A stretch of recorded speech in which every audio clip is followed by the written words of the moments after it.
I'm just going to say right now that I've not been looking forward to this match because I sort of know what happens. I did not watch this match, but I do know what the conclusion is. This is Wheezing Eternatus on the right side. The last time that this was on stream, a few tournaments ago, I did, for lack of a better term, poop all over this deck, talking about how it plays nothing but Lugia counters and does not counter Lugia. I still have the same opinion about this deck. I think that this deck is absolute trash. However, you should see how this particular player, Brandon Salazar, performs over the course of the entire tournament. It's very important to note. If you do not know the results yet, you'll be interested. Against Michael Pramawat, one of the best players in all of time, with Lugia, as you can see. Brandon Salazar, pretty sure he had made a name for himself maybe during the black and white era. I definitely remember his name. I'm pretty sure he's won a regional before. But I have not seen his name anywhere close to recently. So it's cool to see a player that used to do well very often doing well again. I don't know if he took a break and just came back or what, but is very interesting to see that we have a Wheezing Eternatus at 5-0-1 on the win-in. Both of these players only need to win one more match over the next 3 rounds, so this round or any of the other 2 rounds that are left for the day, in order to get there. So, yeah, 2/3 of the way through the tournament, and they're almost locked, so it's kind of crazy. We do see that Pram goes first, attaches Aurora, discarding Archeops, and passes. Brandon, Mr. Salazar Slytherin himself, is going to be Slytherin with these big snake boys, these Eternatus Vs, trying to get some of these into play. He will also be he will either attack with Coughing's Ascension to evolve it into Wheezing, or he will just hard evolve it into Wheezing. Wheezing's ability, the Galarian Wheezing, disallows your opponent from having abilities, knocks them all out. Your opponent's Pokemon just do not have abilities. Eternatus V, Power Accelerator. You can attach a Darkness Energy from your hand to one of your bench Pokemon for 30 damage. Not too bad. Also, Dynamax Cannon for 4 energy. Does 120 plus another 120 if your opponent's Pokemon is a VMAX. So, pretty decent basic V attacker. During the time when I was taking a break from Pokemon, this was one of the top decks, and I was very excited to play it and almost came back to the game, but I still felt that the format was pretty trash. There was still no Ultra Ball in format to up consistencies of decks, and just overall, the fact that you had to play only Darkness Pokemon kind of clashes with what I feel is good deck building, essentially. So I ended up not coming back into the game at that point. Not until Brilliant Stars. But very important to note that Eternatus VMAX has 340 HP, and it also has a big Parasol on it, which means that a Yveltal from Pramawat will not be able to knock it out with the Amazing Destruction effect. We also see a Boost Shake. Boost Shake allows you to evolve one of your Pokemon and end your turn. You can use it on your first turn and on a Pokemon that had just come into play. So he's going to Boost Shake into the Galarian Wheezing. That is an additional way of which he can get the Wheezing into play. He does not have to necessarily Ascension. He was able to attach an energy to his benched Eternatus by the fact that he had the Boost Shake in hand. So that's pretty decent. We do see the evolution to the Lugia VSTAR. We are going to attach a Capture Energy. Looks like we are not using the Capture Energy because the Temple of Sinnoh is in play from Brandon. That makes it just a single colorless energy with no added effects. So this is actually successfully shutting off Pram from being able to play the game right now. So the fact that a lot of Lugia decks have cut the Lost Vacuum to a one-of copy and are more relying on Pumpkaboo actually feeds into the way that Eternatus plays. Sitting on that neutralizing gas Galarian Wheezing, he will also be able to Severe Poison potentially. or just load up his whole bench and one-shot this only Lugia VSTAR in play. Eternatus VMAX does have an ability that allows you to have 8 benched Pokemon so long as every Pokemon in play is darkness. We also see Radiant Hisuian Sneasler, that's a mouthful, which adds 2 damage to poison. And Galarian Weazen's Severe Poison not only poisons the opponent's active, but also does 4 damage counters instead of 1. So with the Hisuian Sneasler Radiant that is on the bench ends up being 6 damage counters. So this deck may see a little bit more popularity now that this player has done so well with the Radiant, with the Eternatus VMAX. I do love Eternatus VMAX as a card. I think he looks really cool. Yep, and then points to the Radiant Hisuian Sneasler to say, yep, it is 6 damage counters. 6 damage counters for poison is a ton.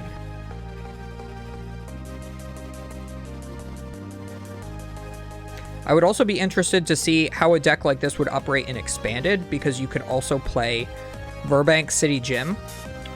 Along with, there is a Seviper that also adds poison damage, so you could just go a quad Weezing deck that just stacks a whole bunch of poison damage while locking abilities, and I think that that could be really cool, but of course, Expanded is such a toxic format, pun intended, that probably wouldn't even be a good deck.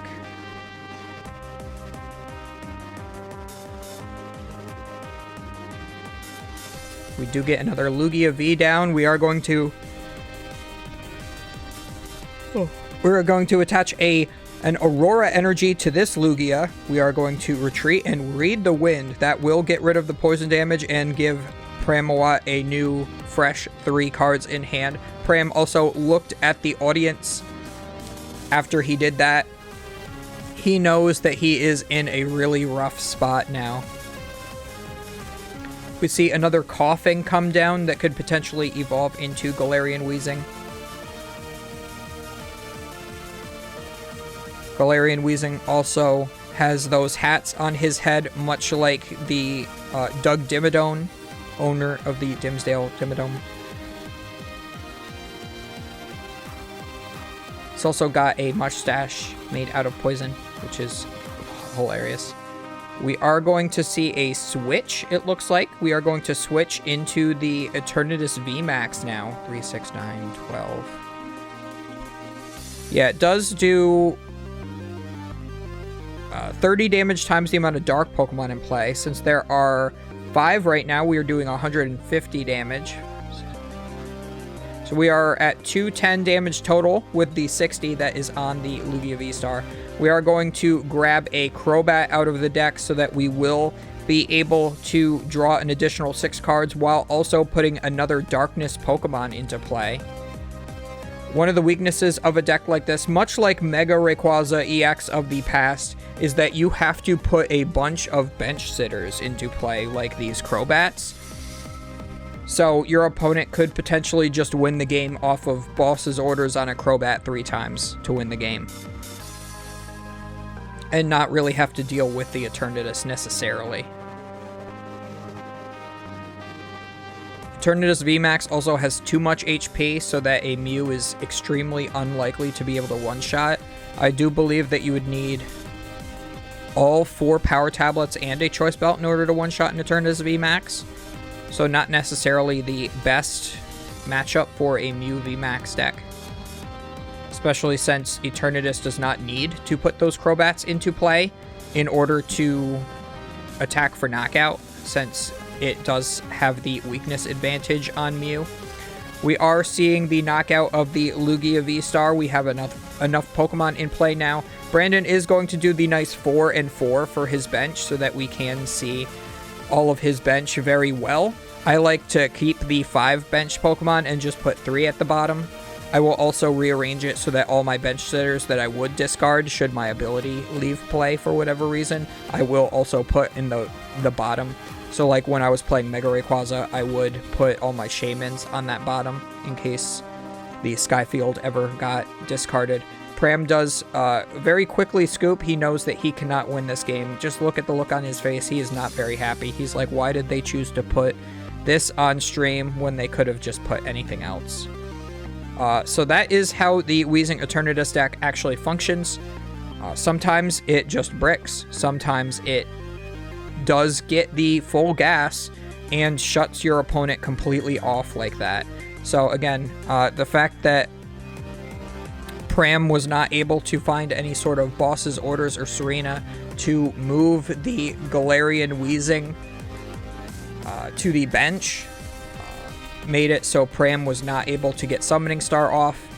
Pram needs a little bit stronger of a turn 1 than was previous, and also needs to have boss's orders in hand. Again, since the Lugia decks now overly rely on chaining Luminions in order to get supporters to hand, playing less Serenas is actually beneficial to the Eternatus VMAX deck. So a lot of people were previously playing 2 boss, 2 Serena, which is what I was playing during this tournament. However, a lot of people are playing 1 Serena and 2 boss, or they're playing no Serena, instead playing an additional Marnie and just playing 2 boss or 3 boss. And that makes it so it is a lot less likely for you to be able to get out of that Galarian Wheezing lock. You just need to hard draw into those boss's orders. If you can get it, I mean, there you go. You've been able to play the game. But we also see an Aurora Energy here is prized from Pram's side here. That is the best way to get those Archeops into the discard pile, since you will be forced to, you know, have to get Luminion for boss's orders instead of research, if you can. I would say turn 1 for Pram, I would like to see the Luminion for boss's orders, just to have it in hand so that he has that before the coughing becomes a wheezing. We also see the start of the...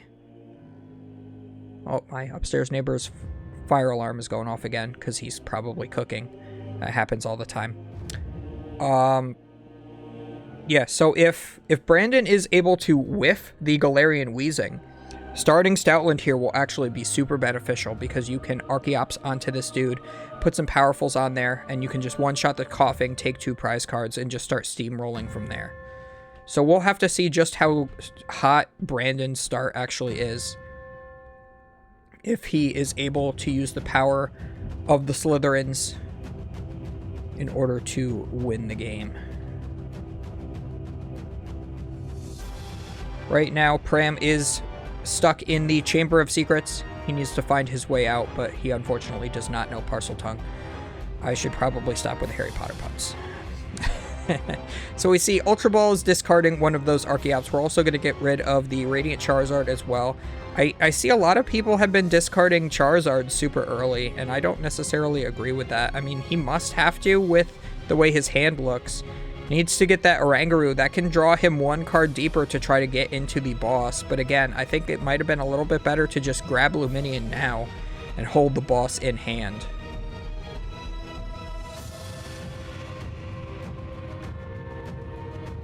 We are going to Primate Wisdom. Looks like maybe putting a Research to the top of the deck, it may look like. Looks like we do get a Serena here. That is going to be one of your outs to get around Galarian Wheezing. But there's not a lot else going on in that hand, so you might have to actually hold and wait on that Serena until after you get into the Lugia VSTAR.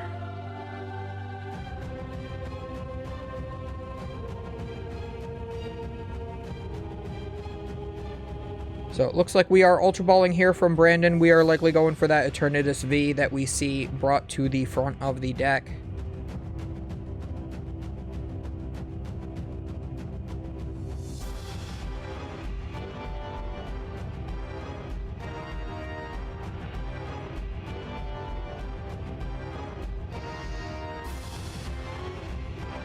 I'm going to have to trade for this deck online so I can test it out a little bit. The Eternatus stuff should be pretty cheap because they've reprinted those a few times. There is some cool newer artwork from Galarian Gallery for the Eternatuses, which is what I would personally love to be playing if I were to play this deck. Looks like we are going to almost attach to the Eternatus, but I guess we probably don't have the boost shake, so we're going to go for the Ascension this turn with the coughing instead. We are going to use Crobat. We're going to draw 5 cards off of that. Draw until you have 6 cards in your hand when you bench that. I actually wonder how a Galarian Weezing Eternatus Mirror would go, because you would be shutting off each other's Crobat, and that just sounds pretty toxic. Again, pun intended. We do get the Temple of Sinnoh into play here as well. I don't think that's going to matter too much right now. It might matter more later. Temple of Sinnoh, very important for the Reggie matchup specifically. Does not do too much against Lugia. It is good against Lugia, don't get me wrong. But Lugia can just have 4 special energies of any color on it, still be able to attack, and then just discard the stadium. Does more in this particular matchup than it does in a deck, say, like a Goodra. But still, having the Temple of Sinnoh, great against the Reggies, because all of their energies are just one single colorless. So it makes it so only the Regigigas can attack. And even still, you'd have to have like 2 hard attaches from hand, or you'd have to use 2 Ancient Wisdoms in order to fully power up one, and still need a Choice Belt in order to be 10 short of knocking out an Eternatus VMAX in one hit. So, although if you do not have the Temple of Sinnoh, or if they are able to replace that, the matchup goes completely in the opposite direction, because you can just Choice Belt a... Or you don't even... Yeah. You Choice Belt a Regirock, and then you just one-shot them. Because you will be doing one... Or no! 4, 5, 6, 7... Yeah, you would be one-shotting them. Because that would be 340 exactly.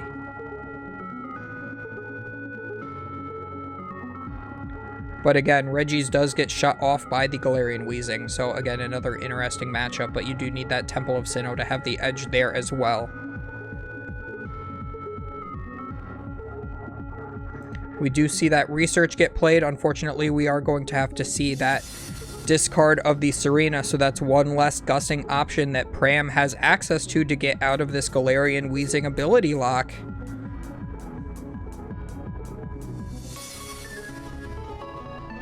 Brandon is checking exactly what is in Pram's discard, sees that there is 1 energy in there. He might be trying to run Pram out of energy potentially. Pram is 1 energy away from actually being able to attack.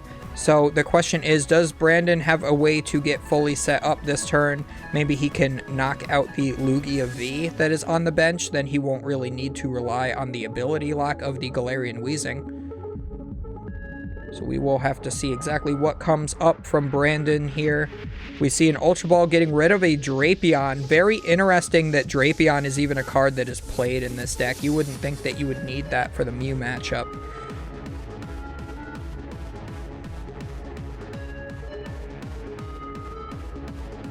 Looks like it was a Forest Sealstone that was discarded as well.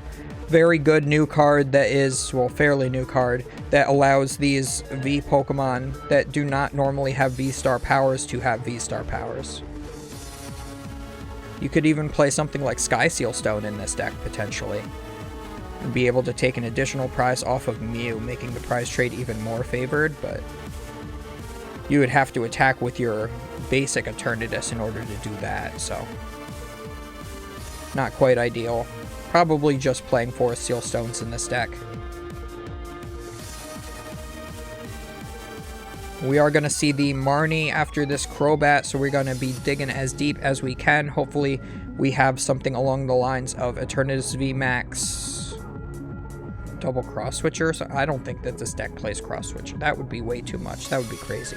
We do get the Eternatus VMAX. I think that Brandon will just be safe going for the Severe Poison this turn, doing 6 damage counters between turns for the Poison.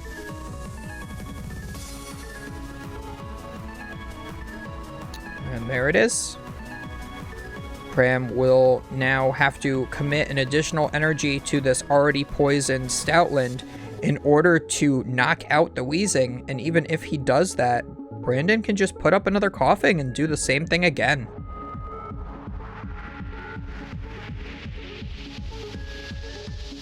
So yeah, Brandon skillfully relying on the Weezing until the point that he can remove the only Lugia V that is in play from play. We are going to go for the Evo Incense. That might get us an Archeops. It might get us a Lugia VSTAR as well, one of the two. Again, unfortunately, Pram is under both special energy lock with the Temple of Sinnoh, along with the ability lock from the Galarian Wheezing. So not quite sure what Pram's even going to be able to do here.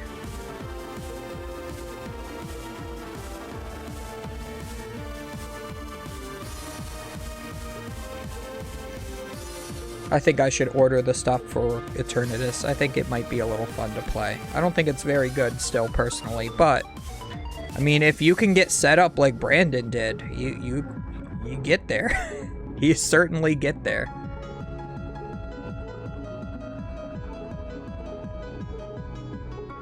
We got 2 energy and a Lugia V-Star in hand, so yeah, we're not getting quite far enough here.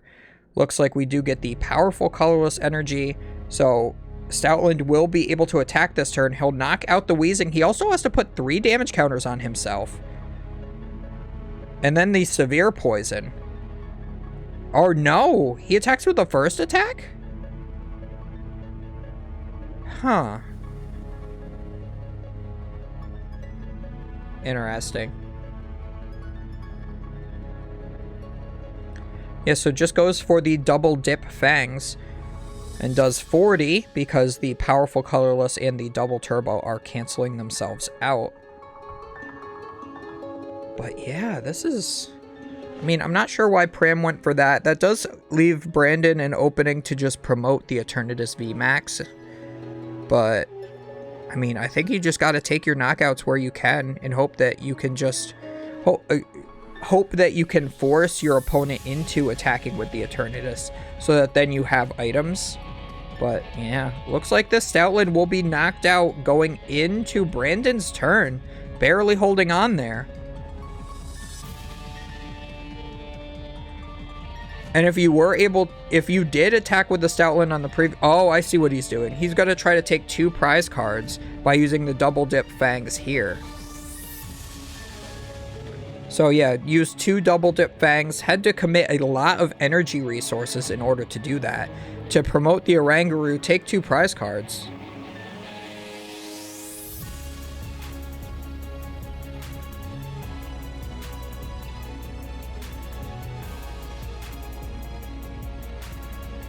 Brandon has to take 2 prize cards as well.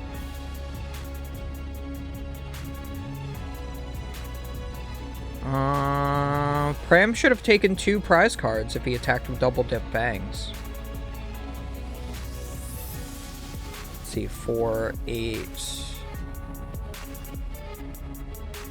No, he wasn't knocking out. He had to attack with the second attack, so I'm not sure why he attached an energy there. Yeah, that's why he only took 1 prize card. He had to attack with the second attack for 200, knocked himself out. So they both ended up taking prize cards. Brandon can now go in with the Eternatus VMAX. He can one-shot this Lugia V potentially, and now even if Pram does get the Lugia V-Star off, he's still under Temple of Sinnoh and has to contest with an Eternatus VMAX. So Brandon's best option here right now will be to go for this play, but also he needs to get a big Parasol on his Eternatus VMAX just to make sure that Pram cannot respond with an Evital on the next turn. As long as he can get that big Parasol down on Eternatus, I think that Brandon just wins the game outright. You can see Brandon is struggling a little bit, deciding on exactly what he wants to do here. It looks like he does have a Judge in hand. Being able to combo the neutralizing gas with the Judge very early in the game is a really great way to disrupt your opponent heavily. So this is almost like a control deck, but it's like a little more aggressive than normal.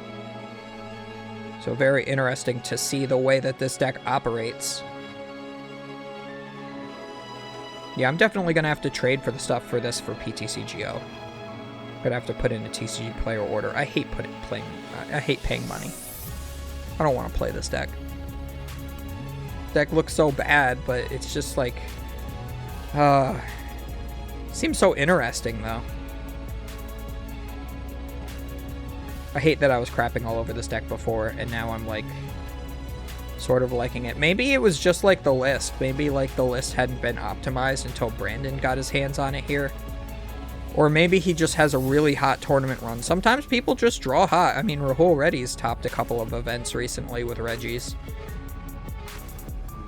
That's just like a deck that either draws hot or draws not, you know? So we have 150, 180 damage with the choice belt is 210. We are still one Pokemon away, no matter what, from being able to take the knockout. We do have a quick ball, though. You can go for the quick ball, play it. Or you have a Crobat in hand anyway, so it doesn't even matter.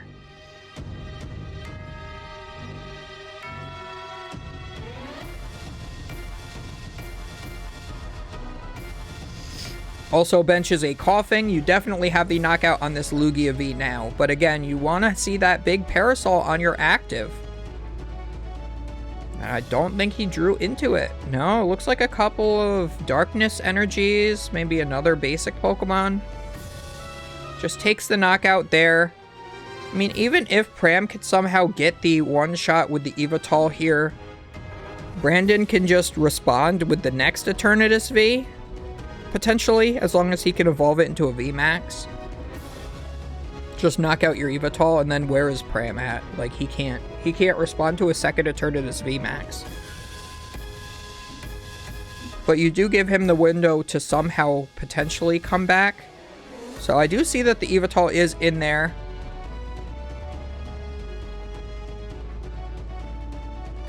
But yeah, I'm not sure what Pram can do. This would be a really great format to have, in my opinion, Hex Maniac.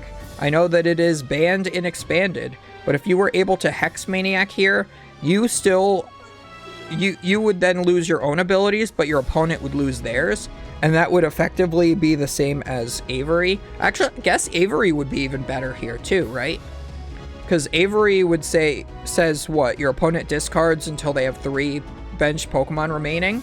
So if you do that to Eternatus, I think that's the card that released that actually took Eternatus off the map. So a lot of people are no longer playing Avery. I think going into this format, Mew should have been playing Avery. Not only would it have been great against Reggies, which grew in a little bit of popularity because of Rahul, but it also would have helped counter this Eternatus deck, giving you a much more 50-50 shot against it. Pram is confusing his opponent to use their abilities. We are going to use the second Primal Turbo, because we do not want that energy that we just put on top of the deck. We just want to Primal Turbo that thing out. We do have the V-Guard energy. Let's see, how much is Brandon hitting for right now? So, 1-5. So he's hitting for 240. If he benches one more Pokemon, that's 270. So with that V-Guard energy canceling out a potential Choice Belt, then that Lugia will be guaranteed to live.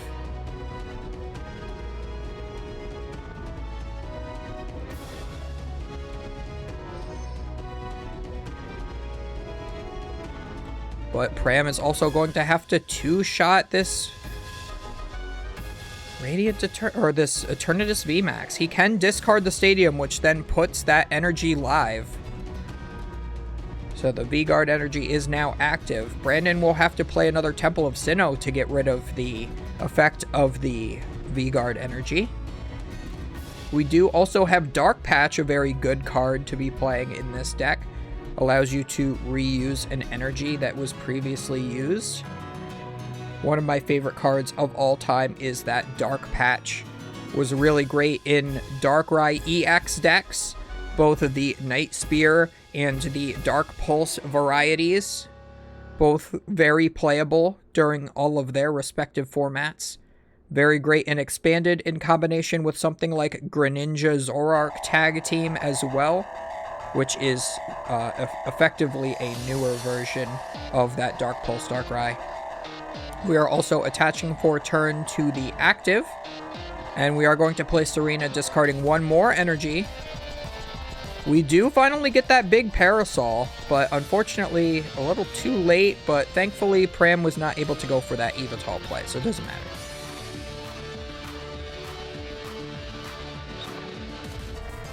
A little curious to see if Brandon was able to... He did get the Temple of Sinnoh. He just needs one more bench Pokemon and a Choice Belt as well.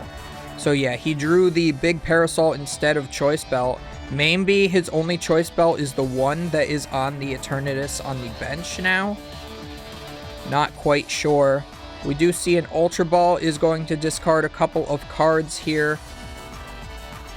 Makes me wonder, well, you have Temple of Sinnoh in play. You drew another one, so I guess it was fine playing that one. We are going to Ultra Ball, get another Eternatus VMAX is perfectly fine. We're going to hard retreat into the other one that has the Choice Belt. We do...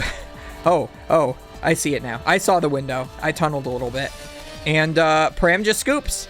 Yeah, so you retreated into the Eternatus that had the Choice Belt. You were able to hit for the knockout through the V-Guard because of the Temple of Sinnoh. Hitting 270 plus 30 for the Choice Belt is 300. And that is more than enough to knock out a Lugia VSTAR. And at that point, Pram knows there is no recovering from that. And he has to just give the game up. The next course of action that would be best would probably just be attacking with, say, a Raikou. Maybe trying to knock out the benched Eternatus if that's even in range of a Raikou, but with the Temple of Sinnoh in play, you cannot do that. And Brandon is just like, alright, I dip. But I hope you guys enjoyed that. That was actually very interesting to watch. Unfortunately, not very close at all. But maybe these Eternatus decks will be coming back into the front of people's minds now. Maybe we'll be seeing a little more of that. Maybe we'll start seeing some Averys in order to counter it. But either way, we will see you guys in the next round. Do not forget to comment, like, and subscribe. Only about 15% of you are currently subscribed, so let's increase those numbers so we can get remonetized. I was monetized back in the day, in the early days of the channel, but YouTube changed their requirements for monetization, so I'm no longer monetized. So, but yeah, we are getting there. We are growing very steadily at this point. But yeah, we will see you guys in the next round. It will be another winning in. That put that Eternatus deck into day 2. So we'll have to see if we see it later in the tournament. Hint, hint. We'll see you guys then.